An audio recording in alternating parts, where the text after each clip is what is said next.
골로새서 1장 9절에서 11절 말씀입니다.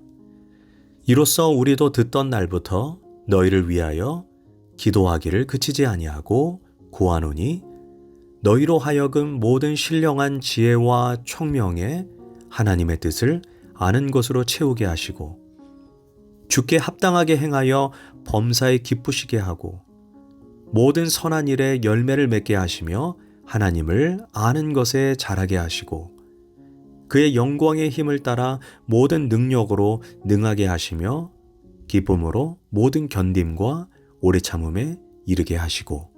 아멘. 할렐루야. 오늘도 좋은 날입니다. 골로새서 1장 9절에서 11절 말씀 묵상입니다. 오늘은 바울의 기도라는 제목으로 말씀을 나누도록 하겠습니다. 오늘 본문은 사도 바울의 기도입니다. 바울은 서신서에서 종종 자기의 기도문을 기록했습니다. 기도는 하나님께 하는 것인데 왜 편지에다 내가 당신을 위해서 기도합니다 라는 말을 썼을까요? 우리는 그 의도를 생각해 봐야 합니다. 아주 사랑하는 사람에게, 특별히 자녀에게 우리가 편지나 문자를 보낼 때 내가 너를 위해 기도한다 라고 말합니다. 이 말 한마디가 얼마나 중요한지 우리는 알아야 합니다. 어떤 여자 집사님 남편이 베트남에서 사업을 합니다. 거기에서 자본금을 마련하고 사업을 일으켜 보려고 남편이 고생을 많이 하고 있습니다. 남편은 아직 예수님을 믿지 않습니다. 그런데 여자 집사님이 카톡 문자로 남편이 좋아하든 싫어하든 그 주에 있던 설교를 간단하게 요약하고 마지막에 이런 문자를 남깁니다. 내가 당신을 위해서 항상 기도합니다. 그런데 남편분이 한국으로 돌아와서 교회를 다니게 됩니다. 이유인즉 자신이 해결할 수 없는 어려운 일이 있을 때마다 자신도 모르게 내 아내가 나를 위해 기도하는데 이 위기에 넘어가겠지 라고 생각했다는 것입니다. 어떤 때는 정 급하면 하나님, 내 아내가 기도하고 있으니 정말로 살아계시거든 나를 좀 돌봐주세요. 그러는 사이에 자기의 마음이 하나님을 향하게 되고 내가 한국에 가면 꼭 아내와 더불어 교회에 나갈 것이라고 다짐했다는 것입니다. 내가 당신을 위해 기도합니다 라는 말은 내가 당신을 사랑합니다 라는 말보다 더 신령한 고백이며 더 수준 높은 사랑이라는 것을 잊지 말아야 합니다. 또한 바울이 자기 기도문을 편지에 적은 이유는 나의 기도가 너희의 기도가 되길 소망한다는 의미가 담긴 것입니다. 그렇다면 바울이 골로새 교인들에게 어떤 기도를 하고 있습니까? 그들의 영적 성장을 위해 기도합니다. 9절에서 그들이 하나님의 뜻을 알게 해달라는 기도입니다. 그런 후에 10절에서 주께 합당하게 행하는 자들이 되게 해달라는 간구입니다. 왜 하나님의 뜻을 아는 것이 중요합니까? 하나님의 뜻을 알아야 하나님의 뜻대로 살 수 있기 때문입니다. 그것이 영적 성장입니다.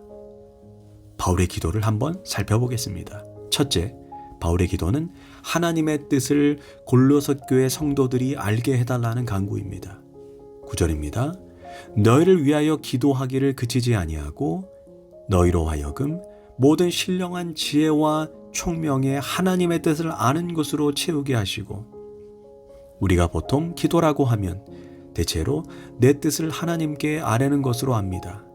나의 처지, 나의 소원, 자녀들에 대한 소원, 지금 물질이 필요합니다. 건강이 필요합니다. 이처럼 내 뜻을 하나님 앞에 아뢰는 것을 간구라고 합니다. 그런데 이보다 더 수준 높은 기도는 하나님의 뜻을 알게 해달라는 기도입니다. 당신의 뜻이 어디에 있습니까? 그것을 알게 해주십시오. 내 뜻을 하나님께 아뢰는 것이 아니라 하나님의 뜻을 알고자 하는 것입니다. 여기에는 먼저 내 뜻, 내 소원을 내려놓을 수 있는 겸손한 마음이 있어야 합니다. 내 기도대로 되는 것이 내 인생의 최선의 방법이라는 그 고집을 내려놓아야 합니다. 내 뜻을 고집하고 있는 한 하나님의 뜻을 알 수도 없고 하나님의 뜻이 내게 들려오지도 않습니다. 내 고집에 어떨 때는 내 한이 맺혀 있다고 합시다. 이 고집과 한 때문에 하나님의 뜻이 절대로 들리지 않게 되는 것입니다. 그런 거로 마음을 깨끗이 비우고 당신의 뜻이 어디에 있습니까? 묻는 자세가 필요합니다. 그래서 바울은 9절에서 하나님의 뜻 앞에 신령한 지혜와 총명이라는 말을 덧붙인 것입니다. 여기에서 신령한 지혜와 총명이란 성령님을 통해 얻게 되는 지혜와 총명을 말합니다. 이 세상에는 인간적인 지혜와 총명이 있습니다. 이것은 유치원에서 대학교까지 학교를 다니면서 얻는 감각적인 지식입니다. 반면 신령한 지혜와 총명은 성령님을 통해 얻게 되는 계시적인 지식입니다. 우리는 성령님의 도우심을 통해 나를 향한 하나님의 뜻을 분명히 알게 됩니다. 그렇다면 하나님의 뜻을 물었을 때 응답은 어떻게 올까요? 물론 상황이 즉각적으로 변화되기도 합니다. 그러나 대체적으로 내가 원하는 방식대로 상황이 변하는 것은 아닙니다. 없던 돈이 생기고 없던 건강이 갑자기 생기고 이렇게 상황이 갑자기 반전되고 돌변되는 것이 아닙니다. 하나님께서 당신의 뜻을 내게 가르쳐 주십니다. 이것이 나의 뜻이다. 이것이 너를 향한 내 생각이다. 신기하게도 이 음성 하나면 상황이 바뀐 것은 없지만 능히 감당하고 돌파할 힘을 얻게 되는 것입니다. 하나님의 뜻을 내가 깨달아 한다면 사실 태산 같은 문제가 뭐가 문제가 되겠습니까? 가끔 목회자들이 이런 기도를 합니다. 이렇게 문제가 많은 교회, 이 교회에 내가 계속 있는 것이 아버지의 뜻입니까? 그런데 정말로 하나님께서 너 그 교회를 위해서 희생하라 하고 귀에 쟁쟁하게 음성만 들려주신다면 평생 한 명이면 어떻고 아니 100명이면 어떻겠습니까?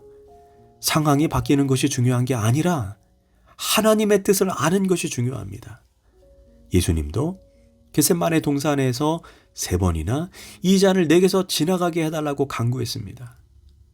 그러나 마지막에 십자가를 지는 것이 하나님의 뜻임을 알았습니다. 그때 예수님은 아버지의 뜻대로 되기를 원하나이다 라고 고백하게 됩니다. 바울도 육체의 가시가 3번이나 떠나게 해달라고 간구했습니다. 그때 내 은혜가 내게 족하다 라는 그 말 한마디 때문에 상황이 바뀌지 않았지만 이제 내가 어떤 상황이든지 기뻐하노니 라고 했습니다. 이런 경험을 가진 바울이 하나님의 뜻을 간구하라는 것입니다. 두 번째, 바울의 기도는 10절에서 하나님의 뜻에 내가 합당하게 행하게 해달라는 기도입니다. 오늘 하루 사는 데 있어 하나님께 영광이 되는 삶을 살게 해달라는 기도입니다. 나의 선한 행동, 나의 의로운 행동, 나의 거룩한 행동을 통해 하나님을 기쁘시게 하는 삶을 살게 해달라는 간구입니다.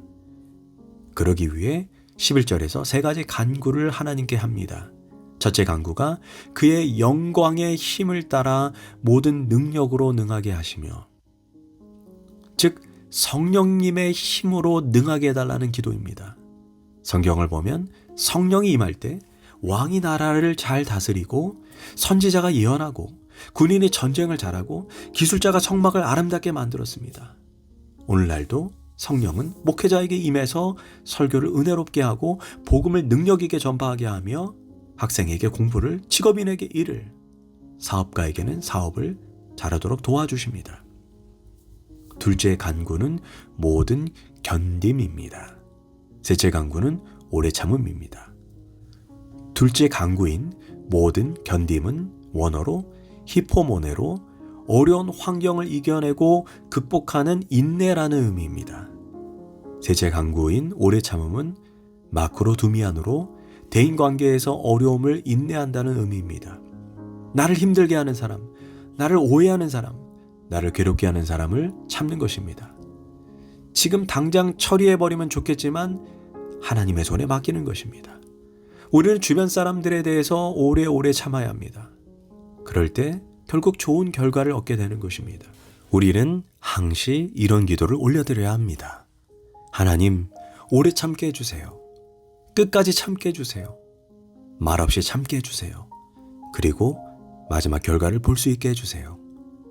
이것이 진정한 기도입니다. 지금 당장 찾아가서 문제를 따지려 하지 말아야 합니다. 이는 신앙이 아니기 때문입니다. 기도하겠습니다. 하나님, 하나님의 뜻이 어디에 있습니까? 내 뜻대로 되지 않아도 하나님을 끝까지 신뢰하게 하소서. 또한 어떤 경우에도 하나님의 뜻에 합당하게 행하게 하소서. 모든 환경에서 어떤 사람에 대해서도 잘 참을 수 있도록 나를 도와주시옵소서. 예수님의 이름으로 기도합니다. 아멘.